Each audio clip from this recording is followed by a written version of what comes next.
Halo, pernahkah Anda merasa frustasi saat mengantri di farmasi rumah sakit? Antrian yang panjang sehingga mendapatkan evaluasi negatif dari pasien yang berkunjung di farmasi. Tetapi, tahukah Anda bahwa solusi untuk ini bisa ditemukan melalui teori system thinking? Teori system thinking pertama kali diperkenalkan secara mendalam oleh Peter Senge dalam bukunya The Fifth Discipline. Disiplin ini membantu kita terus berkembang di tengah perubahan, yaitu penguasaan diri, model mental, visi bersama, pembelajaran tim, dan berpikir sistem atau system thinking. System thinking adalah cara berpikir dengan melihat masalah secara menyeluruh, memahami bagaimana elemen-elemen dalam sebuah sistem saling terhubung, dan menemukan solusi dengan mengidentifikasi akar masalah.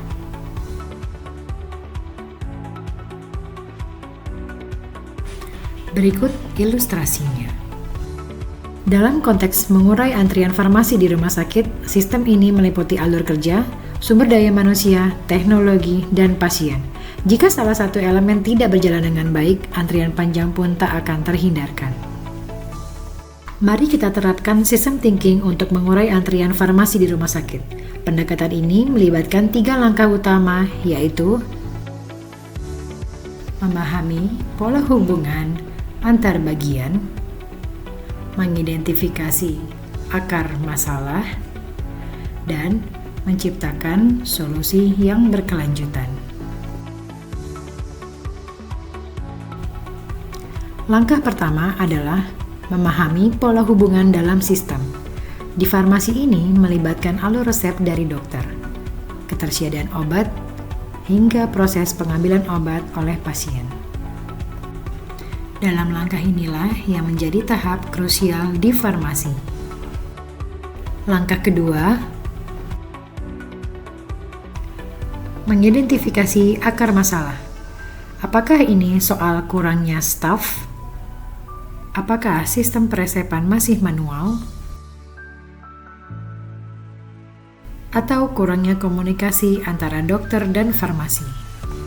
Dengan system thinking, kita tidak hanya memperbaiki satu bagian, tapi memahami dampaknya kepada seluruh sistem. Langkah terakhir, menciptakan solusi berkelanjutan. Beberapa solusi berbasis system thinking yaitu meliputi mengimplementasikan sistem antrian digital. Pasien bisa mendapatkan nomor antrian secara online sehingga mereka tidak perlu menunggu di tempat. Resep elektronik. Dengan resep elektronik, farmasi dapat mempersiapkan obat bahkan sebelum pasien tiba dan mempercepat pengambilan obat oleh pasien. Kemudian, meningkatkan koordinasi antar bagian sehingga ini dapat mengurangi beban kerja staf farmasi. Dengan solusi ini, waktu tunggu pasien bisa berkurang drastis dan pengalaman mereka di rumah sakit pun menjadi lebih baik. Inti dari system thinking adalah berpikir holistik. Kita tidak hanya menyelesaikan masalah di permukaan, tapi juga memperbaiki hubungan antar elemen dalam sistem. Dengan memahami pola hubungan, mengidentifikasi akar masalah, dan menciptakan solusi berkelanjutan, kita bisa menghadirkan pelayanan farmasi yang lebih cepat, efisien, dan memuaskan. Inilah kekuatan system thinking seperti yang diajarkan oleh Peter Senge dalam bukunya The Fifth Discipline. Ingat, setiap masalah dalam sistem memiliki solusi. Dengan system thinking, kita tidak hanya memperbaiki, tetapi juga mentransformasi. Mari bersama-sama menciptakan pelayanan kesehatan yang lebih baik.